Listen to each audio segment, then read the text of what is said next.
this is not a place that anybody wants to build any business on top of.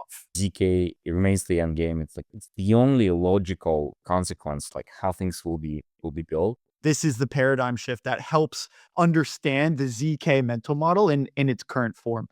Welcome back to the Rollup, your home for technical talks and open conversations that shape the modular future. Nothing on today's show is to be construed as financial advice. You can see our full disclosures list at therollup.co/ventures. Sit back, relax, and enjoy today's episode after a quick word from some of our awesome partners. Innovating finance, global, institutional, and on-chain. Deep liquidity to drive capital efficiency. Now, maximize yield on institutional-grade liquid staking with METH. Unlock $1 trillion of capital via Bitcoin. All of this secured by Mantle's treasury of billions in stables and ETH capital pools. This entire ecosystem is coordinated by a vast network of seasoned VCs that are aiming to create the next generation of banking and financial technology. This is Mantle. All right, guys, GM. We are the Rollup, and we are here today speaking with two of the leading builders in the ecosystem of ecosystems. We have Alex from zkSync, the inventor of zkSync. We have Sreeram, the leader of EigenLayer, and some might say the inventor of restaking. Very, very excited here because there's a partnership brewing, and we have the pleasure of speaking with the heads of both of these ecosystems. Guys, thanks so much. You guys have both been on the show before, and now we have the pleasure of speaking about this partnership where it brings us all together. Maybe we could each just lead off and discuss a bit about how we're feeling post-Denver before we get into the meat and potatoes of the discussion. Sreeram's laughing. Why don't we start, Sreeram? In Denver, the mood was a bit somber. I don't think just before this, we were riffing with Robbie that this is a great time to be a builder, but maybe not so much to be a trader. And so, we're all builders here, so we're pretty happy about it. But the broader sentiment that I saw at Denver is there is a pocket of institutional adoption that people are excited about, right? Like the regulatory clarity and institutions coming up. So and Alex and zk are leading some of that. So would love to hear from him about it. But one thing I found was the whole space seems to have almost kind of for whatever reason, just think of only the financial apps as the scope of what this broader crypto and blockchain project is. And we think very, very differently about that at EigenLayer. So happy to talk about it. But I think, if you go back to something like 2017, 2018 and see the mood in Ethereum, you would see, people talk about, hey, can we build a Uber? Can we build social networks? Can we build move the whole world on chain? That was the mood. And I think what happened from then was, as we started hitting, many of these people who had all these creative ideas started trying to build it, and blockchains were neither scalable nor expressive to actually fit the kind of creativity and imagination. Neither the infrastructure, nor the developer experience, nor the user experience were ready. But I think it's very different in 2025. And so what I would really like to see is the smaller pocket which we inhabit right now, which is all the other applications that can be and should be built on top of blockchains. Because what application doesn't benefit from verifiability? In the world that we live in, verifiability is the kind of the scarce resource. You can ask, in the world of abundant intelligence, what is scarce, right? What is scarce? Verifiability and what is true is going to be scarce. And so I think there is a huge opportunity. Think of verifiable media, think of verifiable, news, think of verifiable agents, think of all kinds of things. So I think we're, as a space, one of the things I hope to do is to reignite that, creativity and passion for bringing verifiability to everything. Yeah, absolutely. And zk is a very, very crucial technology and piece of this verifiable puzzle. And that leads to the partnership between zkSync and EigenLayer that we're here to talk about today.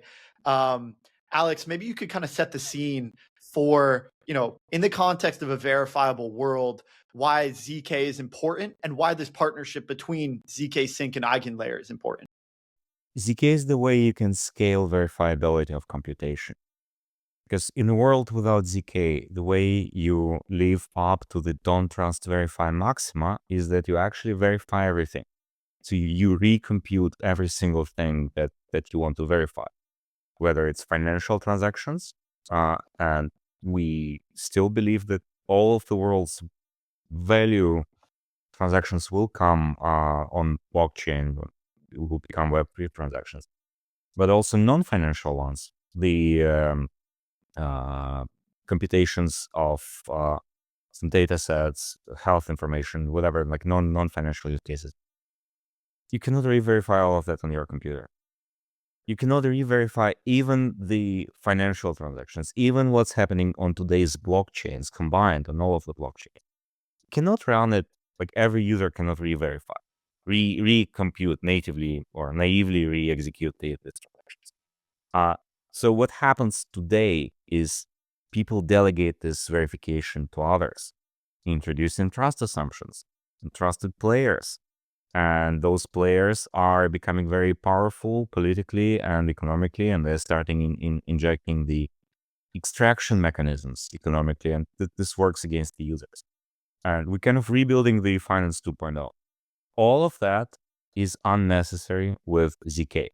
If you build a system that expands fractal-wise, like we have the global settlement layer, which I think is Ethereum, and you have all of the blockchains producing zero-knowledge proofs, and then you combine that recursively and until you have one single proof, and you put it on this global settlement layer, you can expand it fully elastically.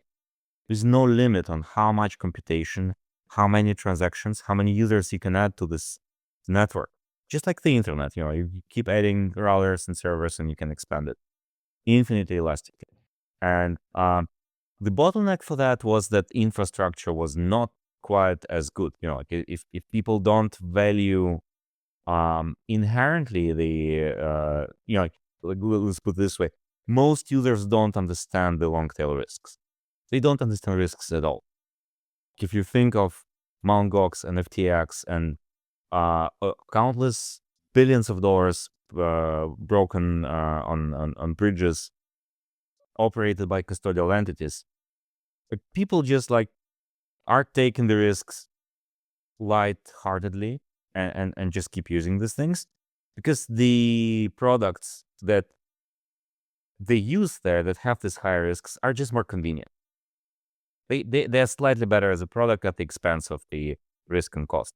If we can replicate these products with all the same properties that make them great products, but we have the zk verification underneath, and we have other mechanisms, and I'm really inspired by Sreeram's vision for how we go beyond just the computational verification, how we can hold things hold commitments accountable, like on a broader cryptoeconomic scale.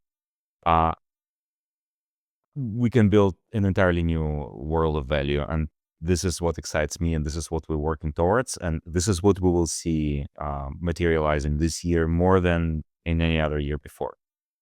Every year is getting better, and it accelerates. One thing Alex didn't touch upon, but is actually spending a lot of time working on, is the privacy side to verifiability. I think this is a huge deal. In some sense, this is, like Alex touched on a little bit on how people under-index on verifiability and safety.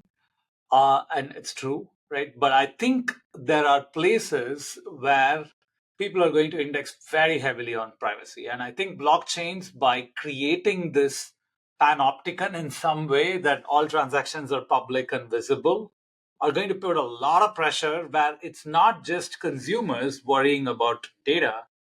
companies are going to worry about data. Because, imagine I'm Uber and I'm using, like a Rollup to run all my transactions, or a blockchain to run all my transactions. Now suddenly, Lyft knows all my like pricing and everything that's happening. It's going to put asymmetric pressure on usually the powers that didn't want this verifiability to come in and say, oh, actually, I need privacy, right? Like, this is not acceptable. And the really cool thing, the whole technology is called zk, and zk is really for zero knowledge, is for privacy. It turns out to also create succinct, short, brief, quick verifiability. And, the funny thing I see outside of the zk stack, people have massively underindexed on this real problem that I think we are going to face as a blockchain community. We say, oh, we want real world adoption, but it's absolute like uh, unacceptable to say everybody's transaction, even with their public key, is going to be like on like a private, on a public ledger. Alex, if you want to speak to what's going on in the zk Valadium side, I think that's a really 100%. That's a really great point. Users end users kind of neglect this, or like take privacy for granted, but I cannot imagine real people moving all of their financial transactions on the public ledger that is completely transparent. So that is an absolute prerequisite. But we will see, I think, more of these applications starting with institutional use cases. The institutions we're talking to, and we are in touch with, you've seen the pilots that Deutsche Bank was doing on zkSync, and the UBS was doing on zkSync, and we are in conversations with the banks in America. They all need privacy. This is the one reason the institutional private blockchains did not happen and did not really take off, was because they give you privacy but not interoperability. And the public ledgers did not take off because they give you interoperability. You can connect different banks together, but they lack privacy because now everyone will see all the transactions that happened in this set. The zk chains, for the first time, can give them both control, privacy of their own chain, of their own assets and processes and transactions, everything that is privy to them, but without losing this interoperability with other closed systems and with other open systems, with Ethereum, with chains on Ethereum, with digital assets that these banks can now custody. And we heard, I think last week, there was an announcement by the White House that the banks can now do the custody in the US, and the regulation is clearly on the march in the US, and then from there to the rest of the world, to like massively embrace blockchain technologies for everything and massively accelerate the adoption of actual crypto and actual blockchain techs, which is incredibly exciting, incredibly bullish for the industry. And I think the short-term price adjustments that we see now are like kind of caused by the macro situation. Like we know that there are political reasons for this, and we know that these trends will reverse. Like they must reverse for political reasons again, like by before next year. We don't know exactly when this happens, but we like Mantle Ad has gone through multiple cycles in our history. Bear markets are the best time to build. They're quiet. You don't have the hype. You don't have like a lot of players that are just yapping a lot and not doing anything. You actually can see who is in it for, like, who is creating value, who's worth working with, and who is here just for blah blah. Yeah, just doubling down on that point. The thing about, there is a kind of like broader societal scale problem, which is the privacy verifiability problem, right? You go into like a TSA, okay, like the US, airports, and then the TSA wants to check like, what's in your bag and all the stuff, like, scan you. There is a fundamental, they want to verify, right? Some property that you're not carrying a bomb or something. But it's kind of invasive to privacy. And so there is this privacy verifiability trade-off. It's true for sovereign nations. It's true for all kinds of things. When you want to cooperate, coordinate, you have this privacy verifiability trade-off. zk solves this, right? It is a crazy, crazy, crazy thing to even imagine that that's possible, and not just it's possible, now it's practical that these things exist. I remember like when I got into like this space in 2018, I'm hearing all the zk stuff. I was like, why are these people working on things which are 20 years out, right? And like, in 6-7 years now, and it's pretty crazy. And kudos to all the pioneers, basically from the broader Ethereum community, who actually made this possible. Alex being one of the foremost among them. But I think it's a huge, huge deal. And like we talk a lot about crypto hasn't accomplished anything, or we haven't saw. This is not a small thing. This is a huge thing. And there's a long, long way to take this and actually make it be adopted widely.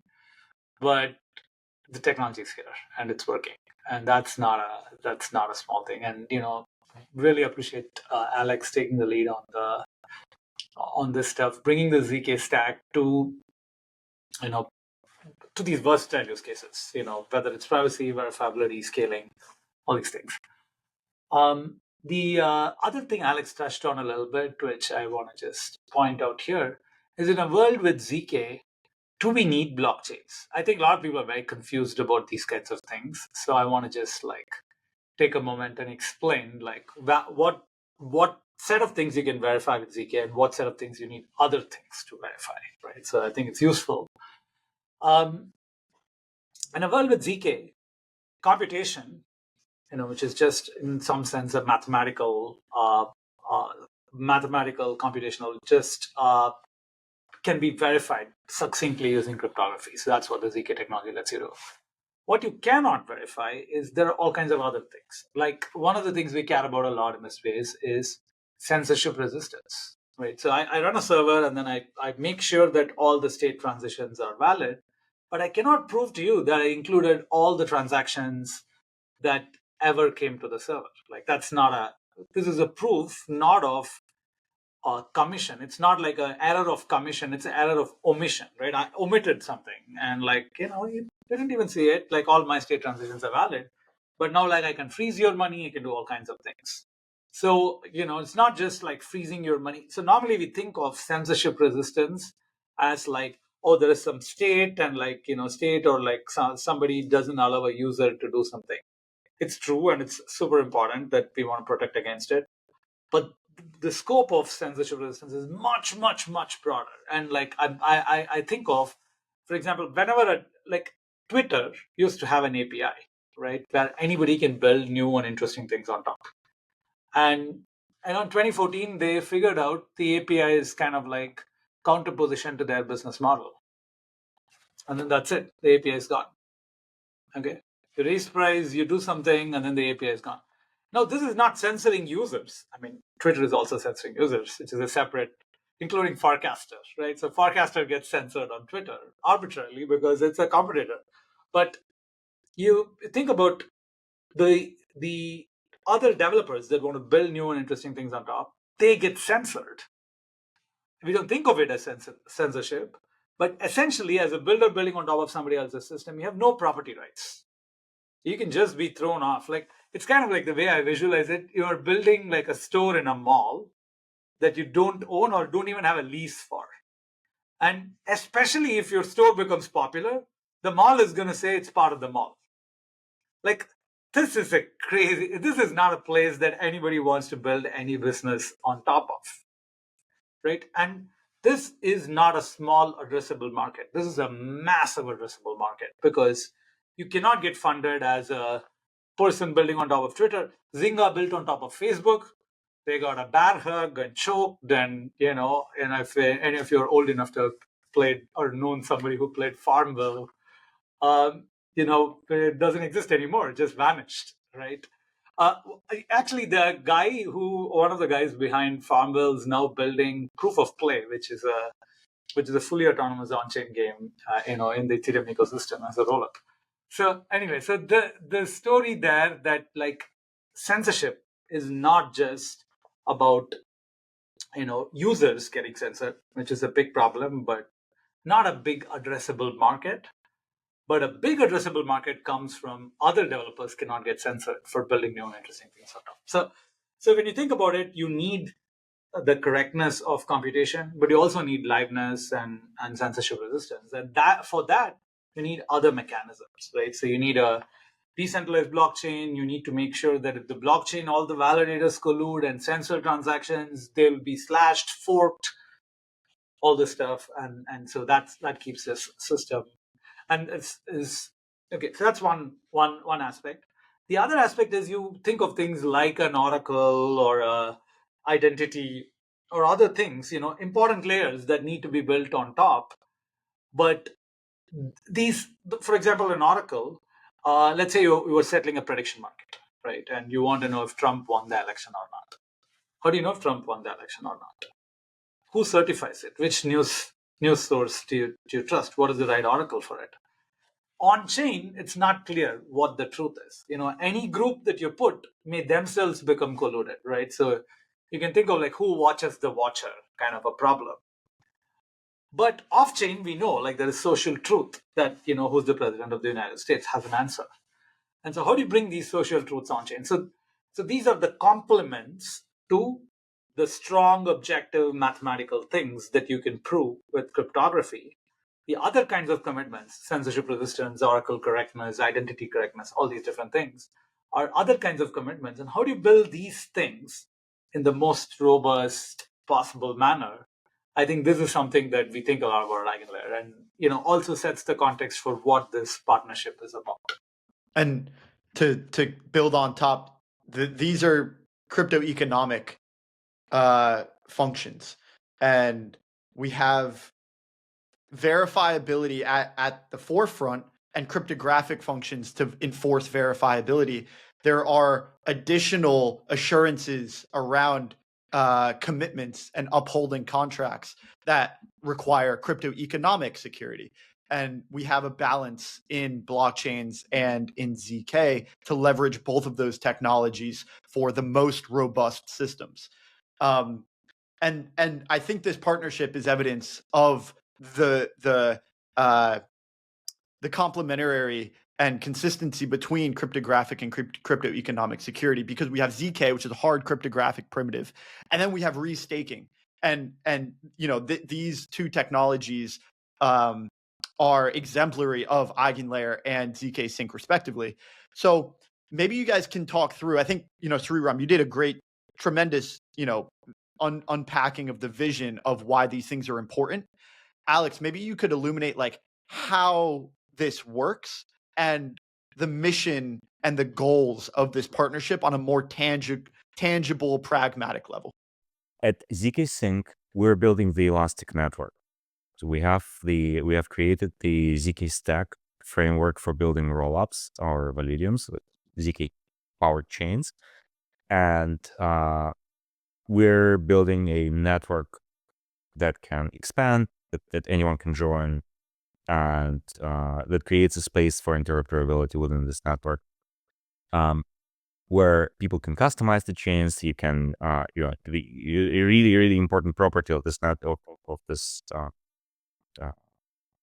rollup cluster, is that you can come with your very unique demands for the chain and implement it.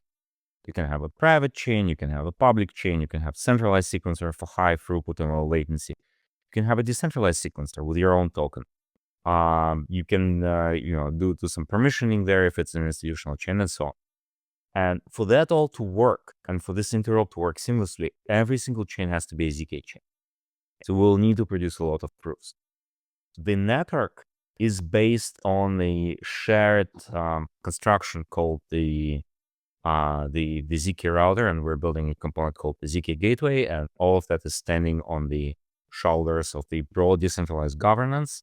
The zk stack is going to reach stage 1 this year, hopefully maybe even approach stage 2. We need to see, like it's a big important step.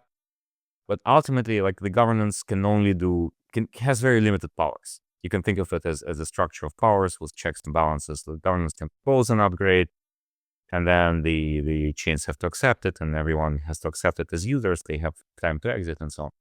So these shared components require a lot of resilience. It cannot be controlled by any single entity. It is not controlled.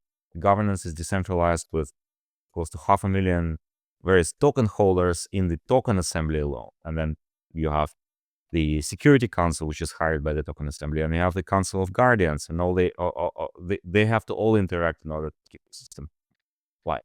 And so it's critical for the central components to not depend on any single point of failure. And the same applies to the proof generation. Like like all of these chains, if they embrace decentralized sequencing, it doesn't make sense to have a decentralized sequencing, have a true decentralization, censorship resistance, only to generate the proofs from a single data or cloud provider, which can shut them off anytime. It does not fit with the philosophy of this construction. This is not what we're trying to create. We need a way for each component to be redundant, resilient, and broadly decentralized. And for the sequencing, it's the responsibility of individual chains. They can decide how they sequence. We will build a component, a consensus for layer 2. They can use that. If they think that base sequencing is better for them, they can embrace base sequencing and have the Ethereum, kind of like reuse the existing mechanisms for Ethereum. It's a question if it's like more decentralized or not, and I've been quite a critical voice on the base rollups front. But still, it's a choice of the chain. They can decide this, right?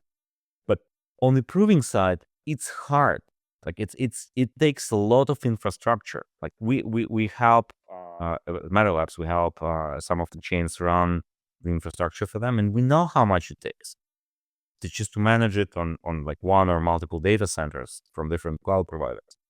So it's a specialized work that needs to be done, and I think it's better done by dedicated teams that focus just on this component, which also provides more resilience. And this is why we partnered with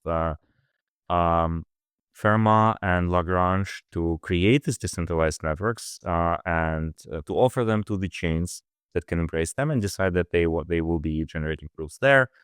And they need orchestration. This orchestration is provided by AVS, by EigenLayer. And Sreeram, maybe you can talk more about that, how all of this works on the AVS. Yeah. Quickly summarizing that, the Elastic Network has optionality for chains to choose various components, and like the one specific component which is critical is proving, right? So the whole point is ZK, zero knowledge proofs that we generated. Who generates these proofs? And this could become like a centralization vulnerability. And nominally, I don't think it's specifically when is it a problem and is it not a problem? It's a problem for when in the quick low latency operations, right? So imagine you depend on a single centralized prover, and like you have liquidations, all these kinds of like complex things, and then that prover goes down. Now you may have an issue. So whereas anybody can come in and become a prover after some time, because proving, if you cannot make a safety fault on proving, because that's verifiable, and the verifier is on Ethereum, so it can verify that you did the action correctly or not. So the issue that can happen in a proving network is liveness faults. And so a decentralized network can actually be robust to these liveness faults. And so the mechanism for protecting that is crypto economics. So they stake, and then they promise that they're going to go do these proofs. And you can have, like, if you go one level deeper, you have this problem that you have a decentralized network. Somebody says, I'm going to do this proof, and they don't do it, or they don't do it on time. So then you need a mechanism to punish it. Not just you need a mechanism to punish it. You may not, it may be too late, it may be too slow if you, after some time, you hold them to account. And then, so there is a redundancy versus like performance trade-off, right? So you can have more redundancy, try two nodes to prove the thing, and or you can make them stake more and then like hold them accountable. So these are all various complex mechanism design trade-offs in actually building these prover networks. And we're lucky to have like two very strong teams building different kinds of AVSs in to solve this problem. One is Lagrange, which has its own mechanism designed for doing this, and we also have Fermat, which has its own mechanism designed for how many to do in parallel, how much stake is there, like who stakes, all these dynamics, which are pretty intricate.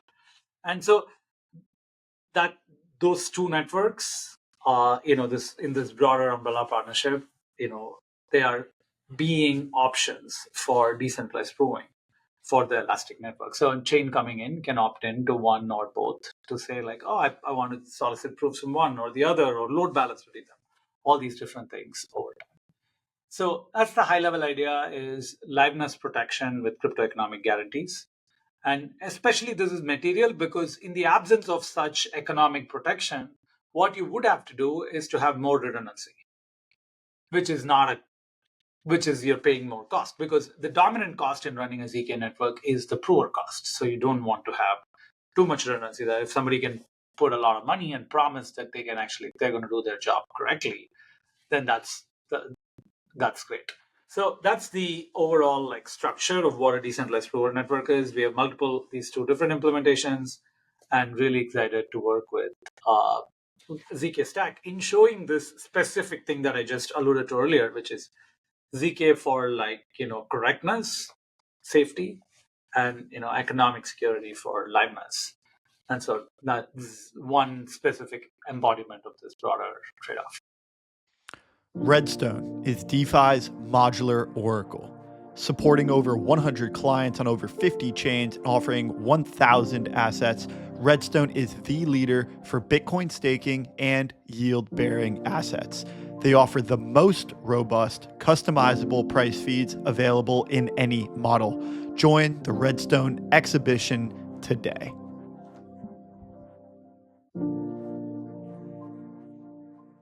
Yeah, so maybe I'll talk a little bit about what we haven't talked about EigenDA and the relationship with NDA and zk Stack. So as some of the listeners may know, we also, along with building EigenLayer, we're also building EigenDA, which is a data availability service. And the simplest way to think of it, a data availability, is when you're doing all these computation, you're verifying that the computation is correct using zk, right? But if anybody else wants to pick up and do the next computation, the outputs or the state of the system needs to be synced somewhere. The state of the system needs to be returned somewhere, so that imagine Alex is running a sequencer, and he even writes zk proofs and keep making state updates. But Alex says, okay, I'm done, man. I'm not doing this job anymore. And he retires.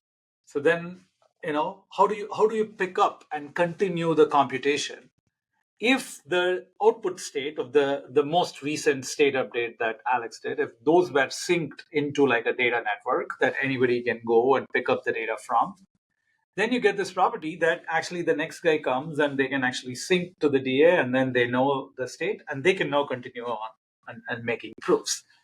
So again, the safety versus this kind of liveness, right? So the liveness relative to the sequencer, and is provided by actually writing data to a data availability layer. So I'll just talk a little bit about EigenDA and then talk about the partnership. EigenDA is built on EigenLayer using both ETH staking and Eigen staking, and these two serve different roles in the network. And so what happens is every time you write a data into this network, the ETH stakers and the Eigen stakers both have to sign off that they have downloaded the data.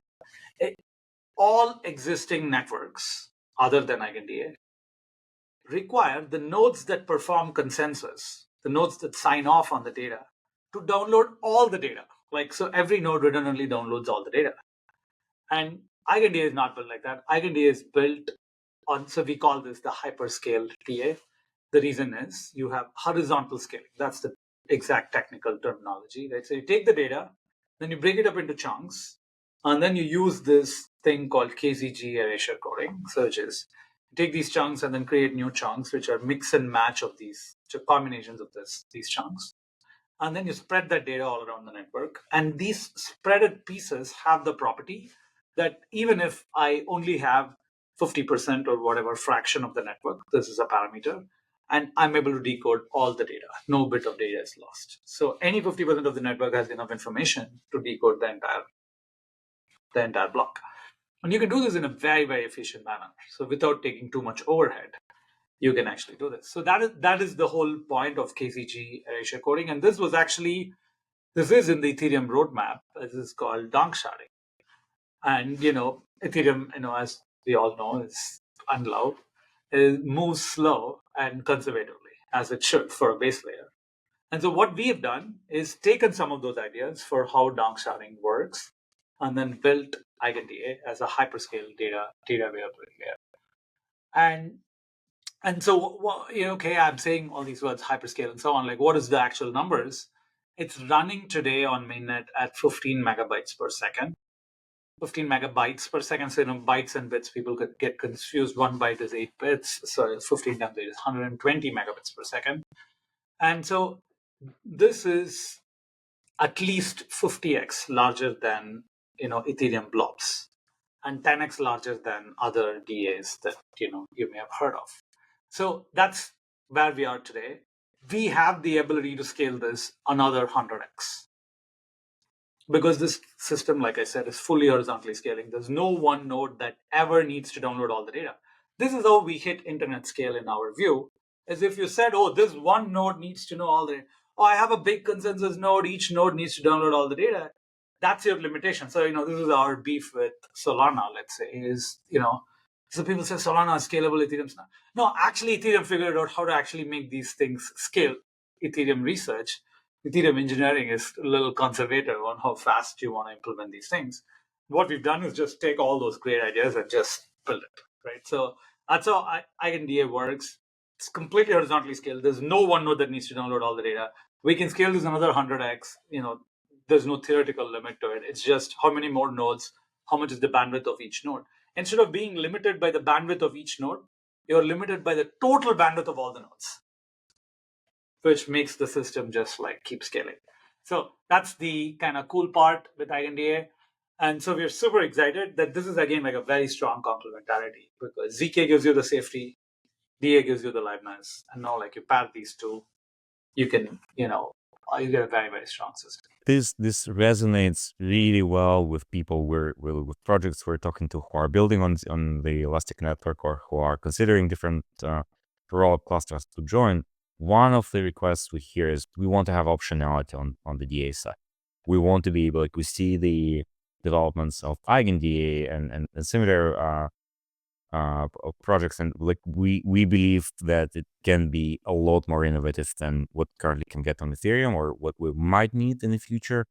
We want this optionality, and this is one of the things Elastic Network uniquely enables: this optionality of DA. You're not bound, you're not forced, unlike some of the other Rollup clusters, you're not forced to use only Ethereum DA.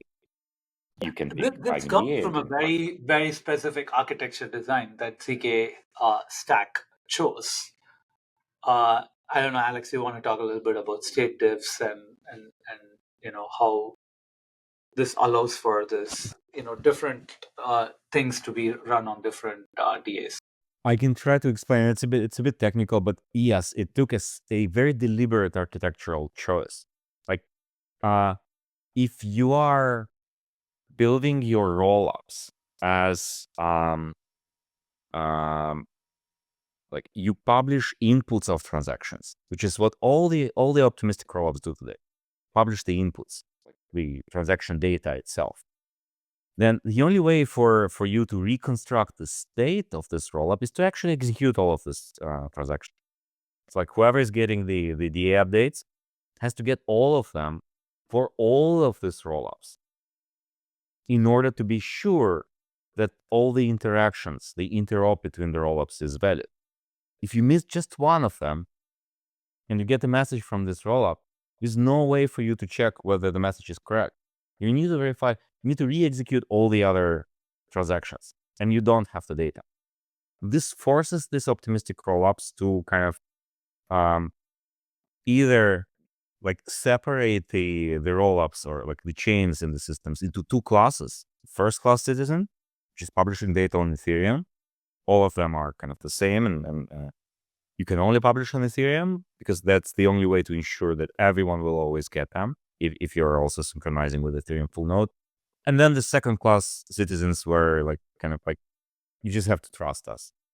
Like you don't have any choice. Like you trust us, we handle it. There is the risk contamination by allowing both into the same cluster. Because, if you had like different security models are in the same cluster, one of the roll-ups in that cluster might say something which is false because you published DA, you published to like a lower grade DA or something. And then now like that can create contagion throughout the system. So that's why I think the isolation there is they say like, here's one trusted player.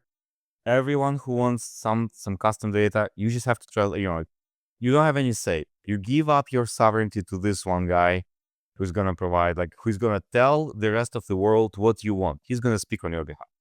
Like a little bit like politicians, and I don't know what to compare to, right? So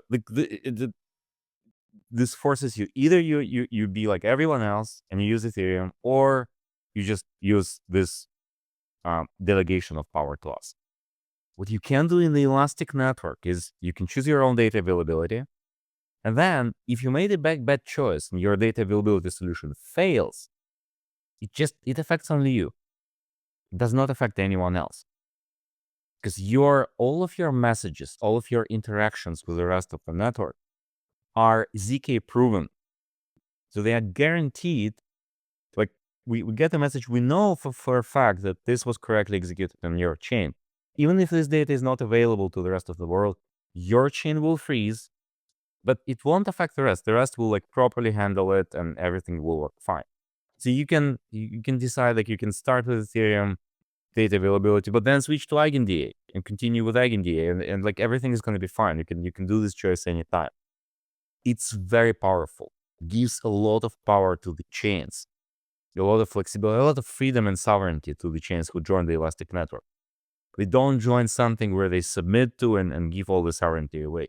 No, they keep the sovereignty. They keep the full control, their own decision making, but they still benefit from the network effects and interoperability and the like all the infrastructure that is already existing in the Elastic network through the integrations with Era and so on and so on. So like this is a really, this is probably one of the biggest advantages a chain gets by becoming a zk chain and joining the Elastic network compared to the rest of the world. Yeah.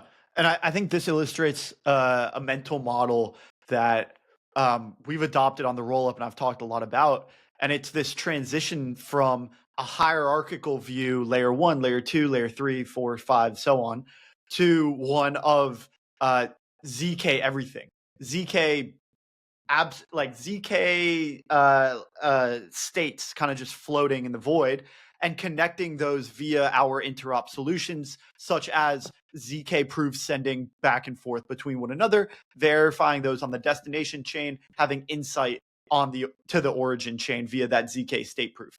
And I think this is when I had this realization, it was a massive paradigm shift, because it was unlearning everything that we had come to understand of the layer 1 and hierarchical model, and much more and unpacking that into a much more modular, for lack of a better term. It's a much more modular view on the world. And so I think this is the paradigm shift that helps understand the zk mental model in its current form. So we're moving forward with that mental model, and I think directionally it is correct. There's a lot of infrastructure pieces that are important and components that are important to this model. We mentioned orchestration. EigenLayer is doing a great job with that. We talked a lot about zk proving, and that's a very important piece to this model as well. We can't really talk about staking for the sake of safety and liveness without talking about slashing. And so, Sreeram, I am curious about the progress on slashing and how that's coming along, because I think that is a long-awaited and very crucial part of this technology. Yeah, absolutely. Just explaining what the model is. EigenLayer is at least a 3-sided marketplace. Could be like a 4-sided marketplace. So what are the sides? So you have stakers. Stakers come and stake and then make promises that they'll run some services correctly. And then you have operators who actually run these services. It could be that the staker themselves is an operator or somebody else is an operator. And then there is the third category, which is AVSs. We used to call them actively validated services, services that require active validation.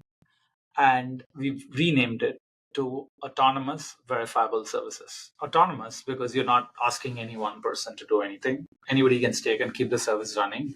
So they're autonomous. They're verifiable. How are they verifiable? Because if they did something wrong, you have to write a proof on an Ethereum smart contract and then show that they did something wrong. And if that proof triggers, then they will lose their stake. So this is the third side, AVSs. So stakers, operators, AVSs. So where are we on these three things? Stakers, we have, $10+ billion of stake, right? So it's 5 million ETH around, and, it's been oscillating around that, but each price oscillates more than how much ETH is there in our platform. And then the next one is operators, right? So operators, we have nearly 2,000 operators, starting from home operators to the big operators like Coinbase and Blockdaemon to even Web2 giants like Google Cloud runs a first-party operator. So they themselves run an operator on EigenLayer. So that's the second side. The third side is AVSs. We have 100+ AVSs in various stages of development. 30+ are on mainnet, right? And the remaining are in testnet and getting ready. So these AVSs, so we call these actively validated services, not call them chains, because our mental model is these are services, right? So think of a prover network. Think of this as a chain, like it's not a chain, right? It's a service that provides something fundamental, and they could be like highly valuable as a prover network, but that is not the same as it's a chain, right? So I think we have this, speaking to Robbie's point earlier on this is this L1, L2 kind of like a view to this services view. Like, there is like series of these services, and then you can mix and match these services to give expressivity. Each service allows you to express certain things, and then you can mix and match them to build apps. So that's the kind of view that we're moving to, which is very close to how the cloud works, right? So if you're building an app in the cloud, you go and integrate like tens of these, software as a service layers.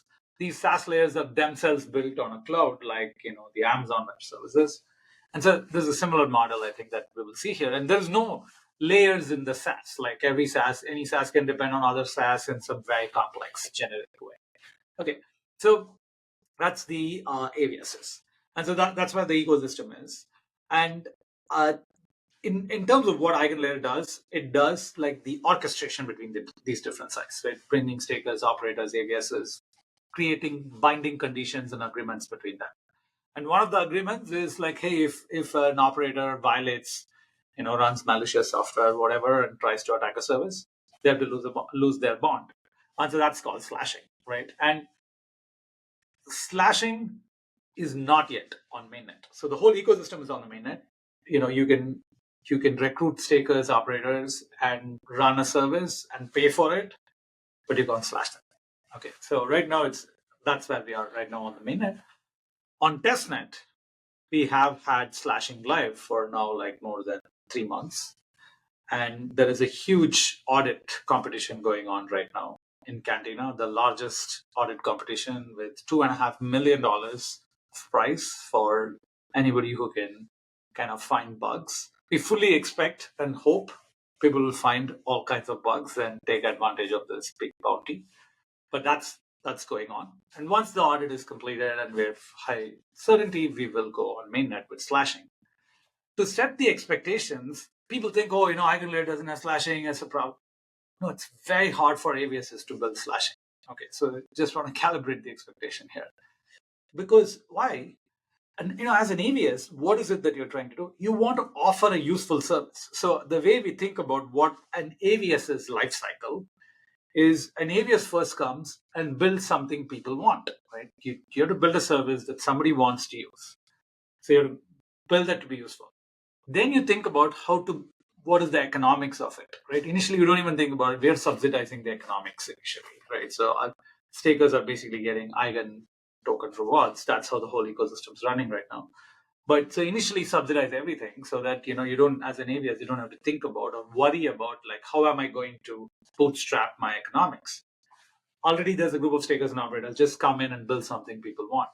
Then you think about your economics and rewards. And then next you think about how to make your service more trustworthy. Already you're getting some amount of trust by saying, hey, it's these top operators that are actually coming in and, and they're trusted by these stakers with their stake. And so you're running services from these operators. Already that's a level of trust. And then with slashing, you get this boosted level of trust where you're not just saying that people have put down money, they will lose their money if this ABCD conditions go wrong. So that's the next phase. What happened for our slashing release was we had a slashing contract 2 years back on mainnet. So it's June 2023. We had this slashing on mainnet because what is slashing? Just a command that just burns the money, right? So if you think about it very naively, that's all it is. It's very easy to write it, right? Say, oh, you send a command and then just burn the money. But you have to do it very, very carefully. And doing it very, very carefully means, is there a way for an AWS to slash your thing even after you have opted out? Is there a way for, what is the timing consideration? What is the unbonding period by which you have to get? There is a lot of complexity underneath it. But also there is like more interesting kind of like structural or economic questions. Our initial idea of slashing, so I said it was on mainnet, but it was turned off. So slashing has never been on till now. And so the question, the initial consideration was, is that if a staker is opted into an operator and an operator opts into, let's say, 5 services, they have $100 million, they opt into 5 services. Any one of those services can slash the entire $100 million. This was our original model. And people were worried a lot on various dimensions. On one side, as a staker, any one service goes wrong, then you lose all your money. So that's one problem. Then the second problem is, as an AWS, you have to worry about risk contamination. So it's not just my AWS I have to worry about. What if there are some bad AWSs that I'm sitting with, and that AWS slashes somebody? Then like I'll lose my security. So, Robbie, could you kind of connect the dots, because we talked about risk contagion when it comes to multi-DA. Could you kind of like draw some similarities? Yeah, absolutely. I think this is very similar. Like when you think of like many rollups, each of which have different security models, and you create a high interop between them. Then what happens is like the weakest among those determines what security you get, because you can get information from them that you may believe, unless you had zk, where then you don't believe what somebody says. You've already verified what they have said. Okay, so that's what goes on there. Here, what's happening is you have these like many services, right? And a staker is staked into many of these services. And if you get slashed on one, you lose all your money. Then like the other service suddenly loses, the security that they had, because, I thought I had 100 million, but that 100 million got slashed on this other service, and then now. Okay, so this is a problem. So in general, there is this like very strong trade-off between pooling or sharing the security and contagion, right? So you want sharing makes cost cheaper, but you get contagion. So how did we solve this? We solved this with our new slashing model. That's why we're very happy with it, and finally, launched it.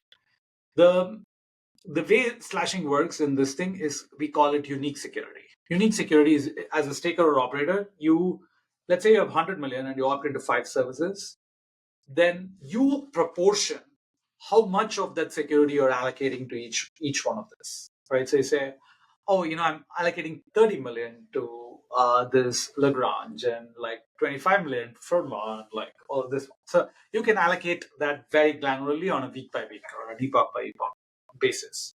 Okay, so essentially you're just saying that you take this big pot and then split it into parts, right? Then you don't get the benefit of pooling, and that was the kind of trade-off. And then the way we resolve it is actually what we found is we have these like high grade AWSs which want this unique security, but there may be other AWSs, like imagine I'm a new AWS And then I go in and I want to opt in. I'm just getting started and I want to try out something new. Okay, I built this new oracle, just throw it out. And, I put in some rewards. And so maybe I get only $1 million of unique stake. Right? So people say, oh, I'm putting in 0.1%, 0.1%. Enough people put in 0.01%. And then I get like $1 million of stake.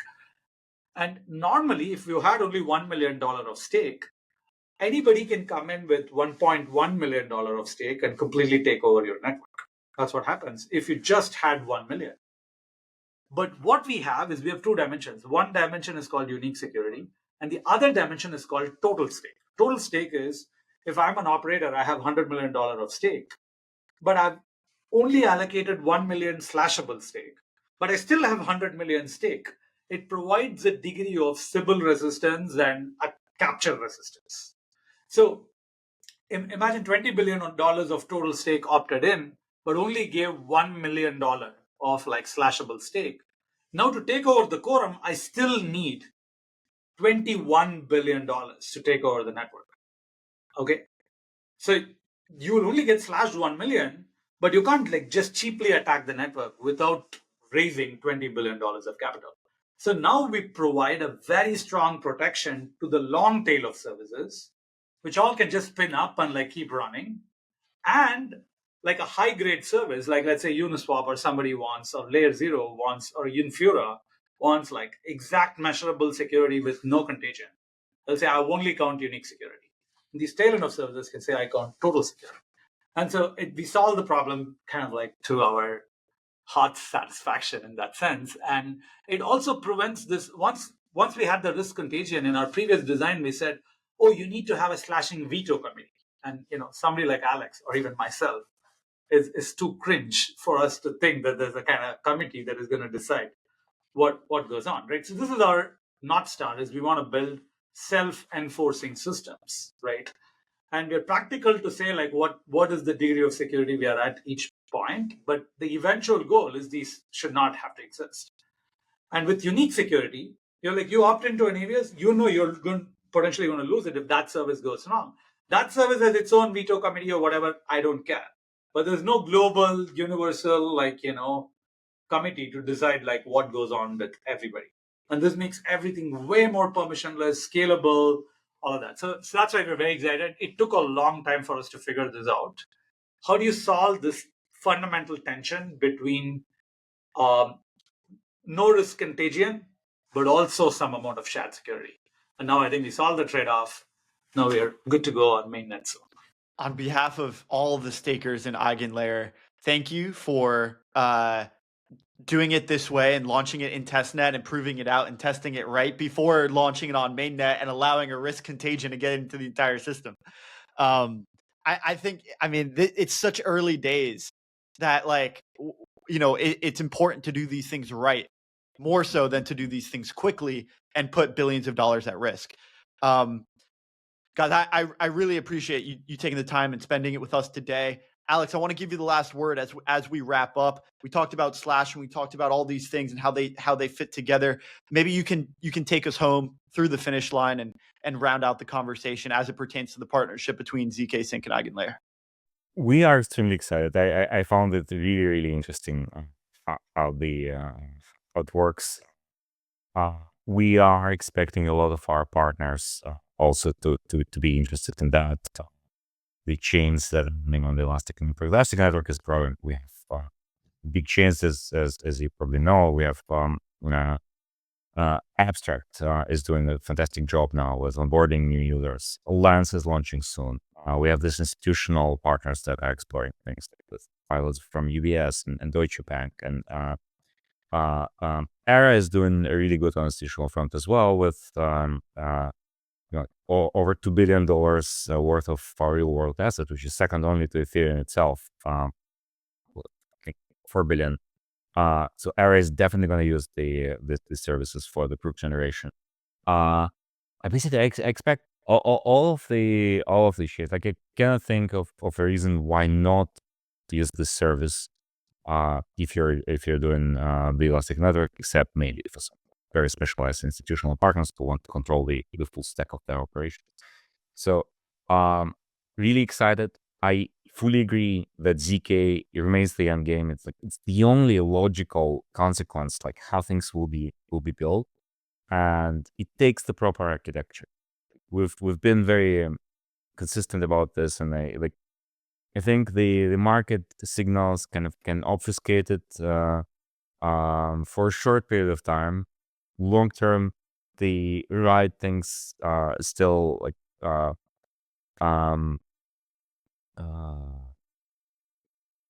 kind of like you sometimes have the last mover advantage when you build the proper product that will actually matter in the end. Eventually you have to embrace it, and if you have this architecture up front, then you don't have to change it. If you don't have this architecture, you have to rewrite and completely remigrate your entire network effects, which is like oftentimes detrimental. Long story short, super excited for this partnership and super excited to be working specifically with Sreeram and work towards this bigger vision of actually decentralizing the world and decentralizing commitments. Thank you so much, Alex. Thank you, Robbie. Super excited for not just our partnership, but for the space at large. I think it's time for us to think about what verify everything looks like. What are all these verifiable apps? What sets of things should we be building as a space to contribute to some of the fundamental problems we face as a human civilization? So lots and lots to do there, because I think this is not just a financial technology. This is a technology for upgrading human civilization. So really excited. I can't have a better partner than Alex in this journey. So super excited for what we can do together. Absolutely. Congrats on the partnership, and guys, thank you so much. Thank you, Robbie. It's been a pleasure as always. Thank you.